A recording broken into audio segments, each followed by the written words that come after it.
A home. It's something we all need, but for too many, having a safe place to make a home is out of reach. The challenges can seem insurmountable, and yet, each and every day, people are coming together to provide safe, quality, and affordable housing for those in need. Welcome to Let's Talk Housing. I'm your host, Mary Gerges. Join us as we listen to and learn from people in British Columbia who are creating strong, inclusive communities where everyone can thrive.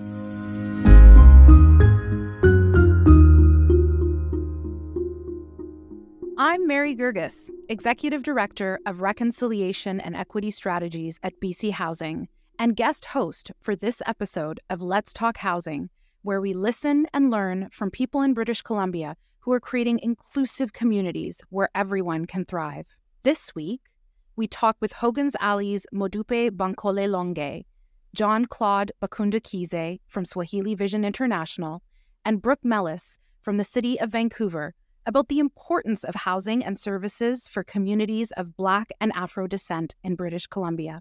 As we begin today's podcast, I would like to acknowledge and thank and express my deepest gratitudes for being a long-term visitor on these lands. We are recording today from the territories of the Musqueam, the Squamish, and the Tsleil-Waututh peoples. So with that, let's dig in. Jean-Claude, let's start with you. You arrived as a newcomer to Vancouver in 2005, leaving family and your experiences in Burundi and East Africa. This experience as a newcomer led to your co-founding of Swahili Vision International.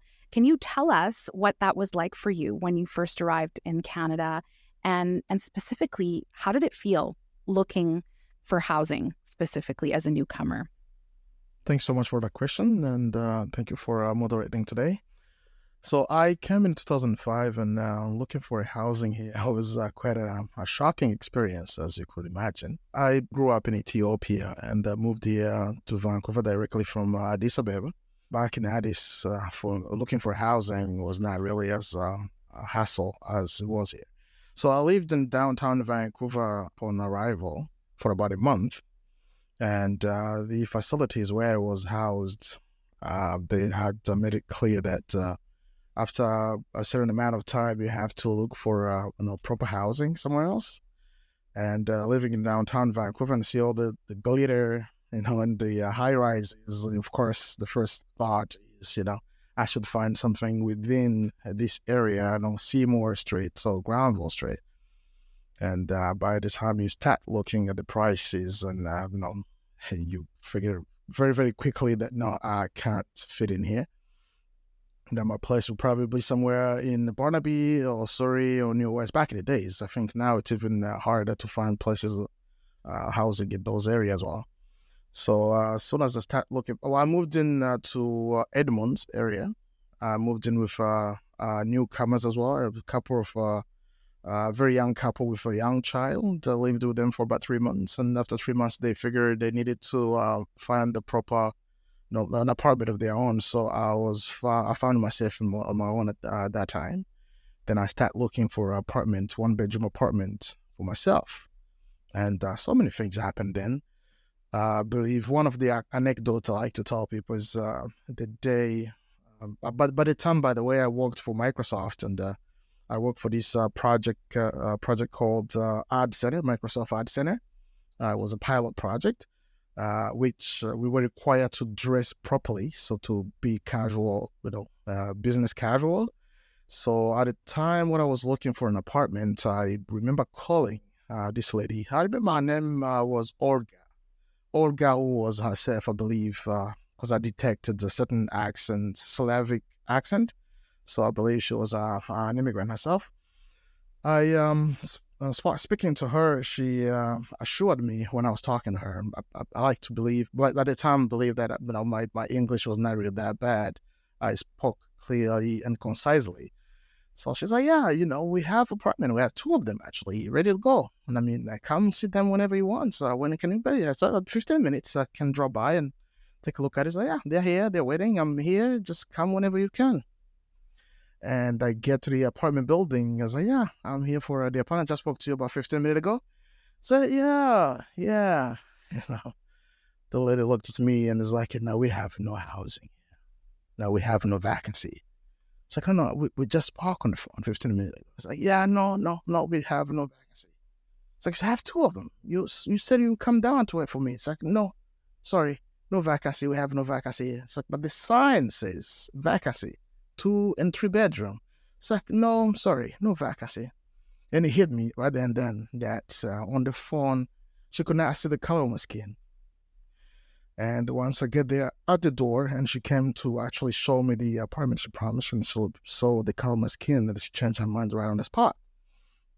It really hit me so hard at the time that the color of my skin can be a determinant whether I can find housing in this country. It was really shocking, and with that, though, I realized I have to go through those hurdles to find housing.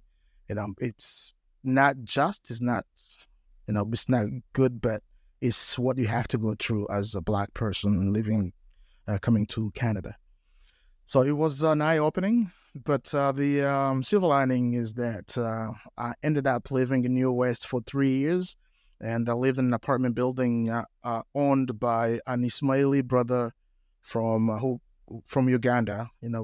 Those who are familiar with the Ismaili community, who could speak a bit of Swahili, and when he heard that I was from East Africa and I could speak Swahili, which was very reminiscent of him growing up in Uganda, without any animosity with the Idi Amin, situation that they went through. But it was nice for me to feel that I'm living in a building owned by someone who actually understands where I'm coming from.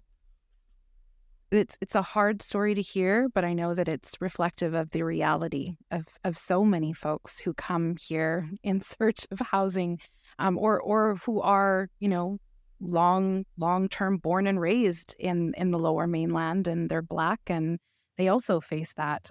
So I guess my question, and it sounds like I saw Modupe sort of nodding along as well. I know, Modupe, you have been working with Hogan's Alley Solutions Lab, really looking at researching key themes and findings around the gaps and barriers that exist for Black and Afro-Descendant Afro-Descendant folks who are looking for housing and accessing housing. Do you find that this sort of story comes up a lot, this theme? And can you maybe tell us a little bit about the research that you've been doing? Oh, yes. Thank you so much, Mary. And thank you, Jean-Claude, for sharing that story. Yeah, I was nodding because it reflects what many of our survey respondents, many of them agreed or shared the same story that Jean-Claude just mentioned. So like they call, the house is available, and then they go in person, and all of a sudden it becomes unavailable. And some of them have to usually go with their white friends, and then the house becomes available again. So yeah, we saw that come up many times in our research. So we conducted a research that included a quantitative and a qualitative part to understand the barriers that Black communities face when it comes to accessing affordable housing in Metro Vancouver. And some of the barriers that we identified were affordability challenges, in which case many Black people many of which are in the low income status, like low socioeconomic status, they have to spend about 70% of their income on rent to pay for probably a room or somewhere that's not even so convenient for them.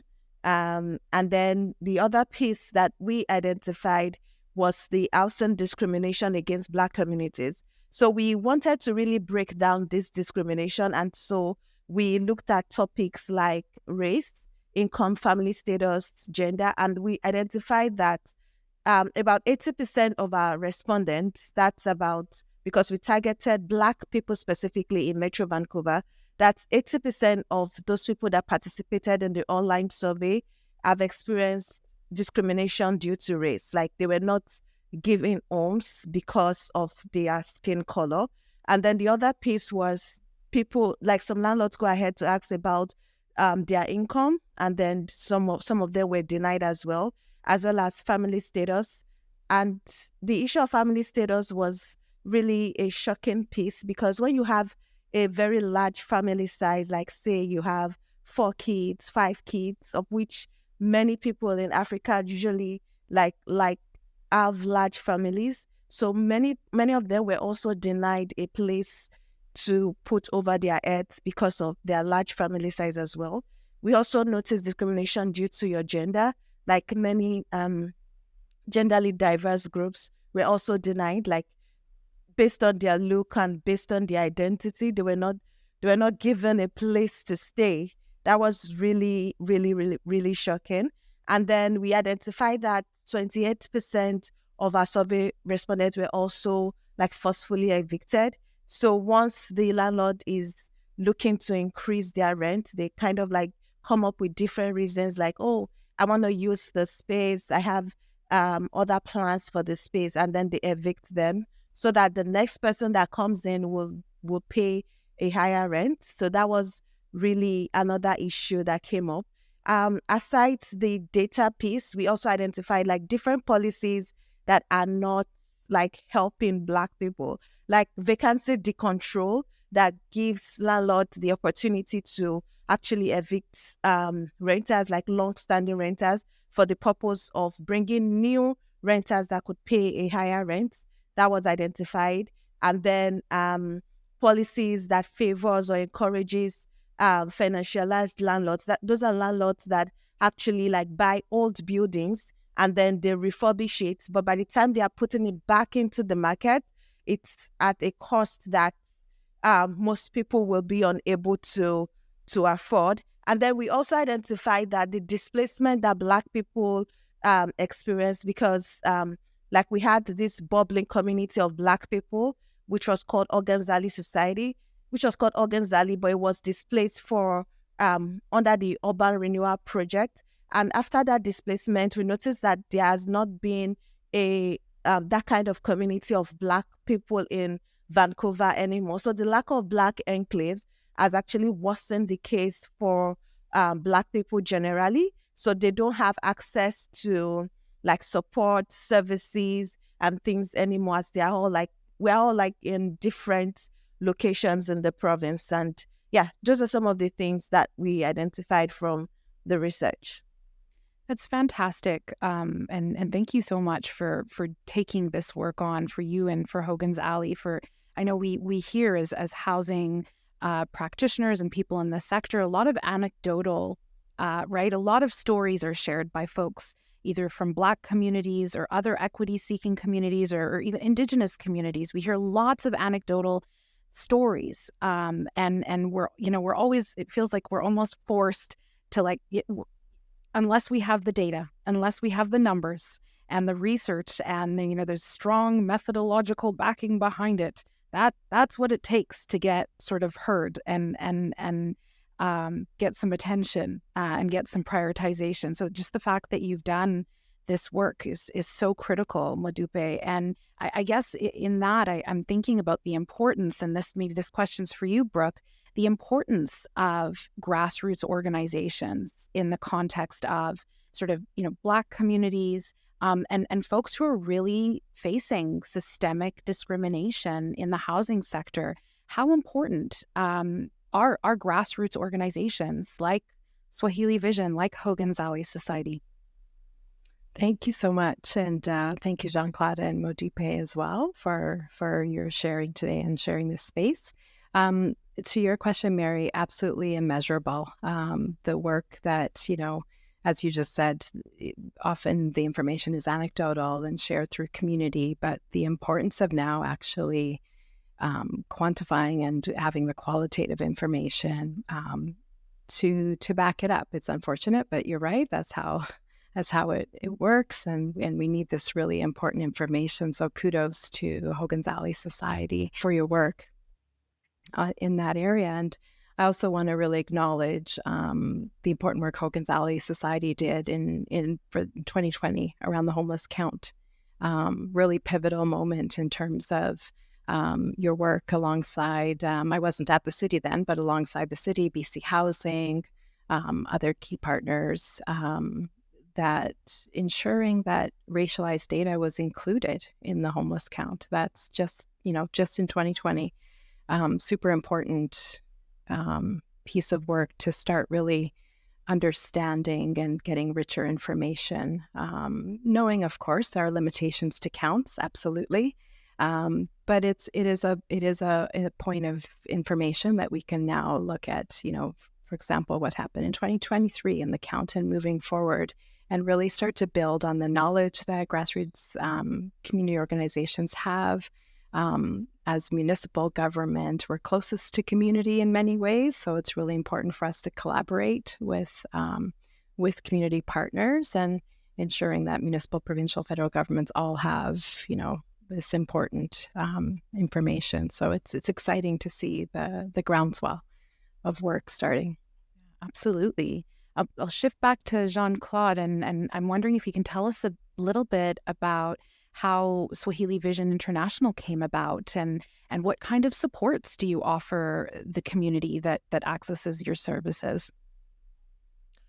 Thank you.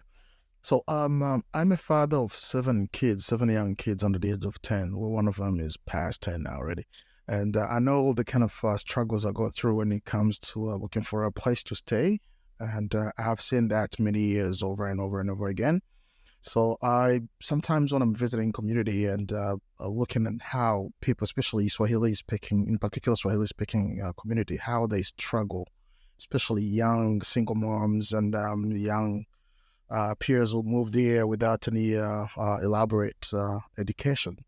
And I see what they go through. It kind of really breaks my heart every time I see someone going through some tremendous hardship to find a suitable place to stay, or to navigate the bureaucratic processes in the city.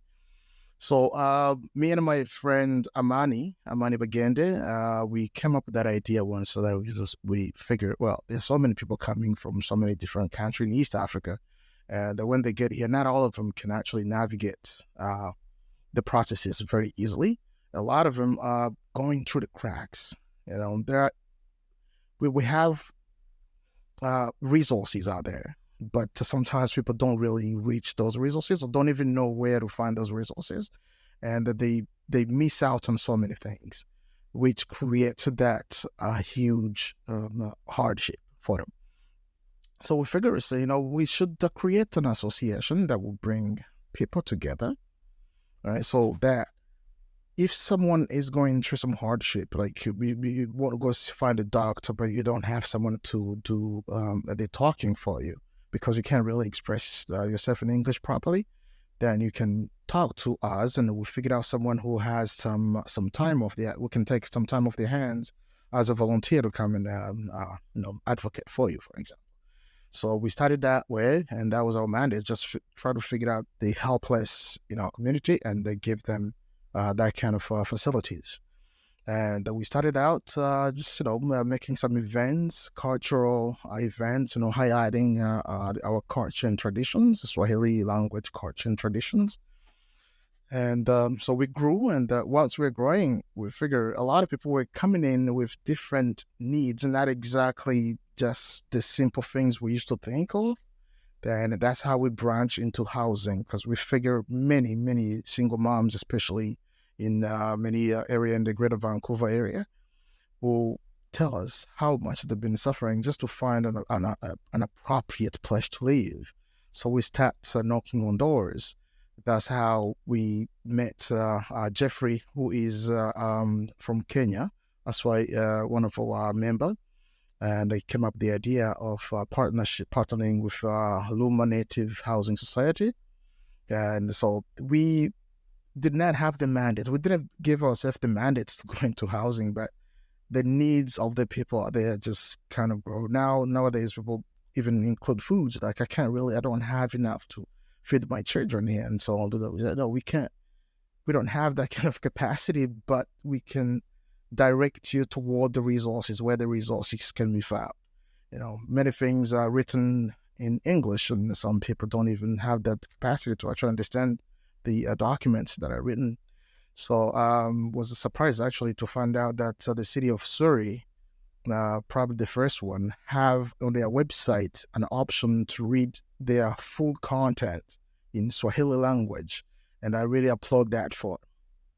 That's fantastic, and it's incredible to see all the work that really happened, and I'm really curious to pick a little bit at and pull a thread from what you've dropped for us here around the partnership between Swahili Village and Luma Native Housing. I'm always really intrigued when I see sort of cross-pollination and partnership happening between two sort of communities that really struggle with very similar concerns and gaps and barriers. Can you tell us a little bit more about that? How did that come about, Jean-Claude? So the ideas goes back long way. It's one of the founder and CEO at Luma Housing Society went on a trip in Kenya, and while in Kenya, they were just it was a kind of an educative trip. So they wanted to learn about the ways of the people out there, and how they live and how they navigate life every day. And during that trip, he met Jeffrey, who lived in the slums back in those days, and he was touched by the story of Jeffrey, and he invited Jeffrey to come and speak to a youth conference here, Native Youth Conference, to speak about his experience and what his experience in the slums. Jeffrey came and he did that, and then he ended up staying in Canada. He's now married. He's about 20 years now, with 3 beautiful children. So, based on the history of Jeffrey, they had this idea that one day we can create a housing, because Swahili people and Indigenous people in Canada, we have sort of a parallel history. Colonization, being uprooted from your land and all that. So they said, we would like to see a project realized one day where we can have Swahili-speaking people living next to Indigenous people. And it was just an idea back then. And that pipeline idea came to fruition. Jeffrey came to me and they said, this is a really great idea. Let's go with this. And I spoke to the people at Luma Native Housing Society, and we put that in place. And thank you to BC Housing for coming along with the plan, and BC government as well. So the idea was having one kind of a village setting where 2 populations will live next to each other, learning of each other, creating a community that have never been seen before.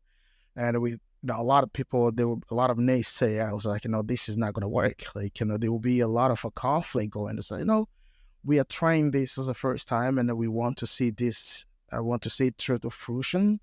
A lot of people tell us that people will not get along, but we have so much in common that this would work.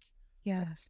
I love that so much, and that's so inspiring. How could we not get behind that kind of vision where we're sort of affirming solidarity across groups and acknowledging that the shared experience of colonialism and how important it is for us to sort of raise one another up as we're fighting for our own, our own rights and our own place here in society.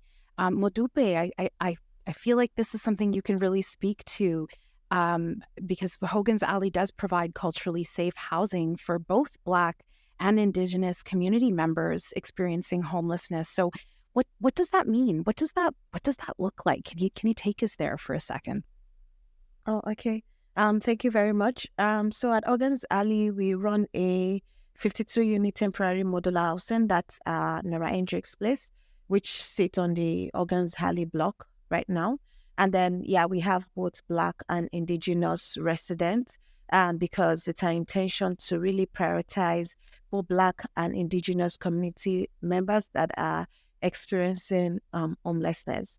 So what it really means for the organization is that we are actually working on and looking to create Afrocentric, affordable, and culturally sensitive housing. We noticed that both communities have actually experienced different issues from colonialism and different levels of systemic racism. And so we are working on building that environment that is culturally sensitive and supportive. So what it means is we have both Indigenous and Black people were represented in our members of staff.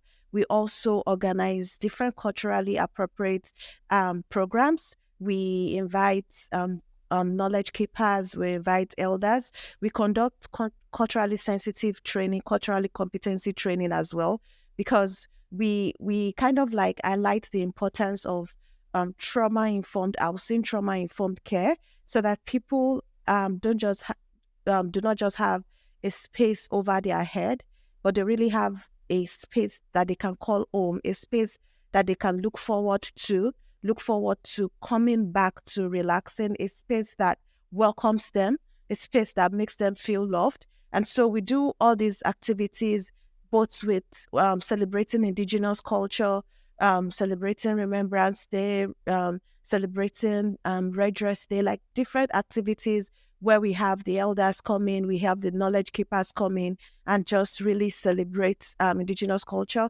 Alongside, we also celebrate the African culture as well. And we are even trying to like make sure that the African culture is like also put out there, because we see that due to the displacement of the Black people generally, we don't really have that recognition anymore. So as much as we can, whenever we have the opportunity, we kind of like inculcate the cultural practices, cultural events as well.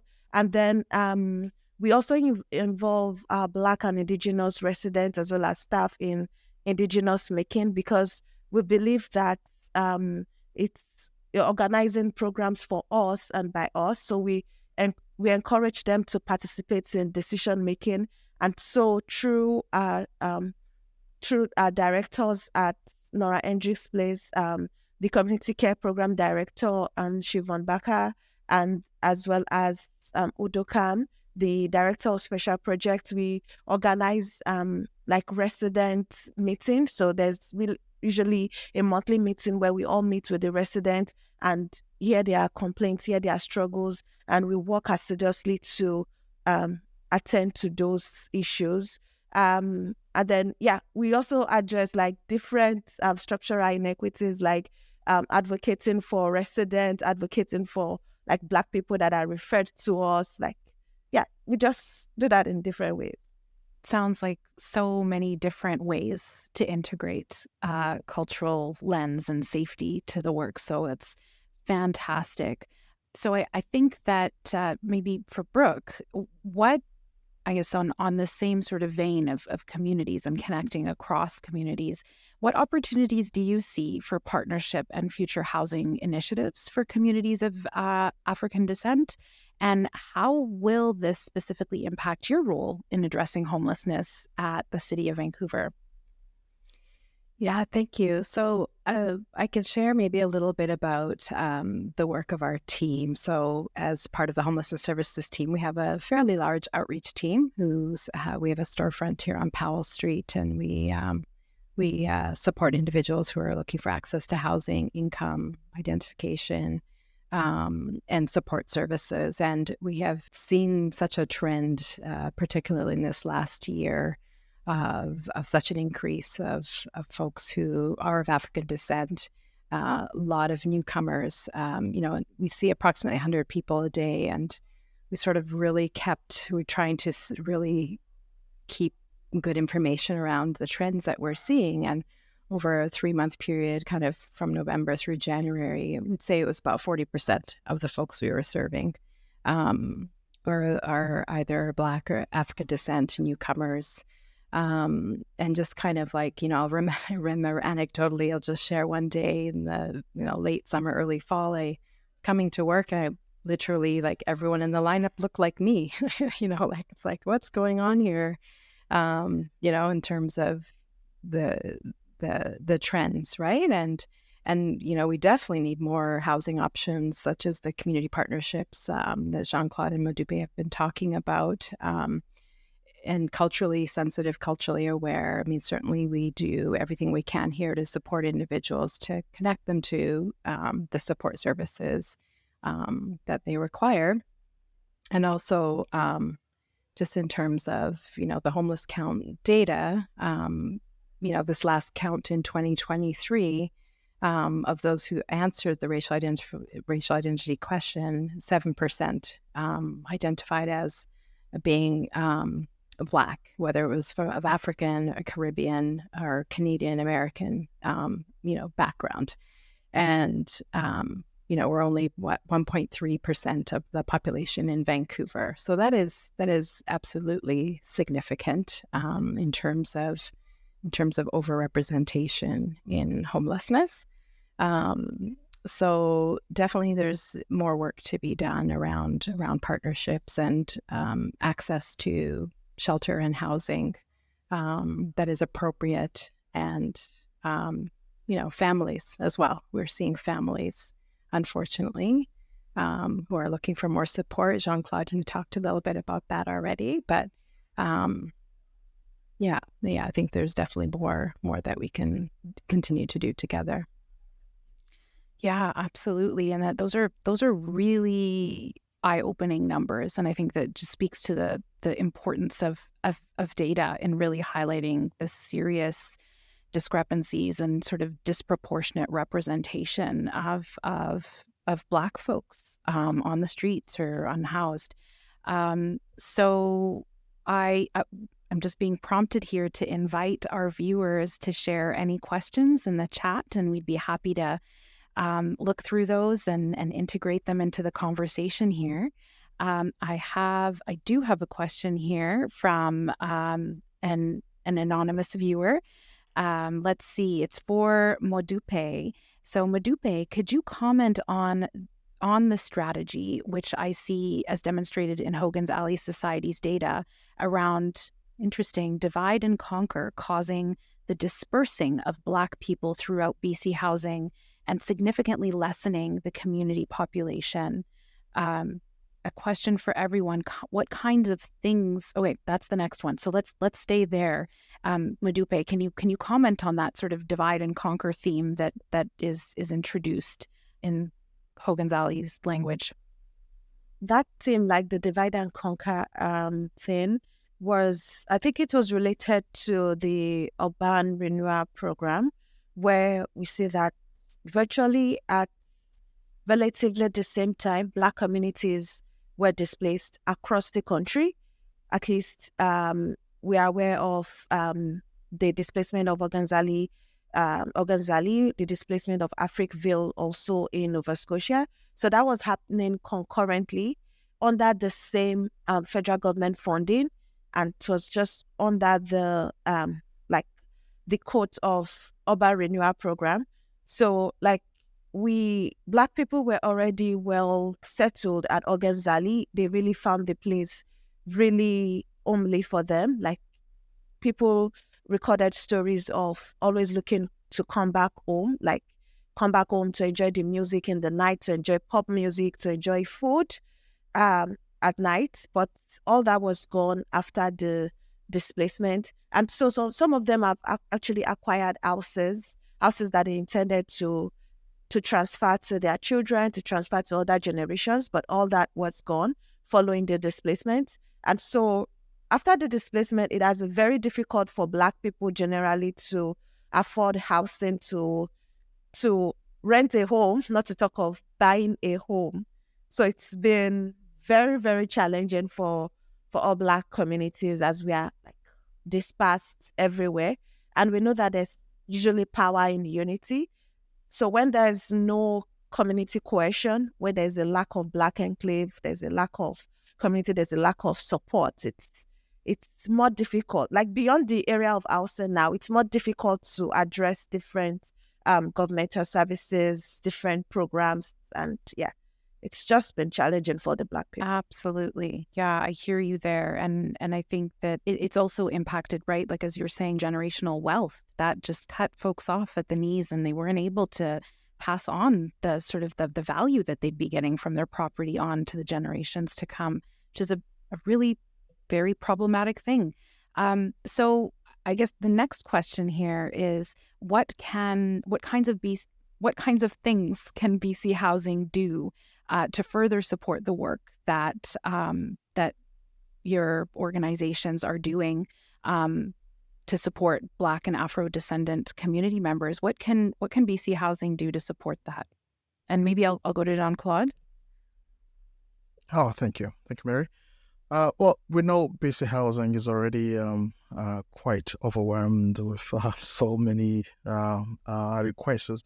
But to see that you do come on board projects like the one we have in New West, that is one thing that gives us encouragement. I mentioned to someone earlier that I've been on a BC Housing waiting list almost 10 years now, since 2016. And I've been waiting, unfortunately, but I keep having kids, and I guess my needs are a little now peculiar to BC Housing. But we know a lot of people will be saying that, I've been waiting to find an appropriate housing from BC Housing, and we understand that BC Housing, that their response is always, well, all we can do is take your request, and the housing provider will follow up. And we don't really hold that against BC Housing for sure. But so many projects, like for now, we are really in the African or East African community, we are looking forward to have a land trust of our own in the future, where we can actually raise funds to build housing for our own marginalized population. And this is probably far along, but it's there. The idea is there, and a lot of people are on top of that. And we hope that when we come knocking at BC Housing doors, you can hear us, you can hear our voices, you can hear our proposals, and go along with us. So we've seen this being done, and we are very confident that when we come looking for that, you will be on our side. Thank you, Jean-Claude. And Bruk, I wonder if you have any thoughts on that question as well, given sort of the work that you've been involved in with BC Housing, and then sort of your perspective at the municipal level. Thanks, Mary. Yeah, it's a good question. Just to add, there's a spectrum, right, of needs within the Black communities, and I guess maybe as an immigrant to this area as a young child, I've kind of watched our Ethiopian community and other Black communities grow over the years, and I think about on one end, we've got newcomers, and then we've also got seniors is another area that I think we need to talk about, and who need cultural services, cultural supports. And a lot of that work happens very informally within our communities, community members supporting one another. And I think of like the seniors homes, seniors housing that are, like German Canadian, Finnish Canadian, all these nonprofit societies, where I think that's somewhere where we also need to kind of do more work, like build capacity within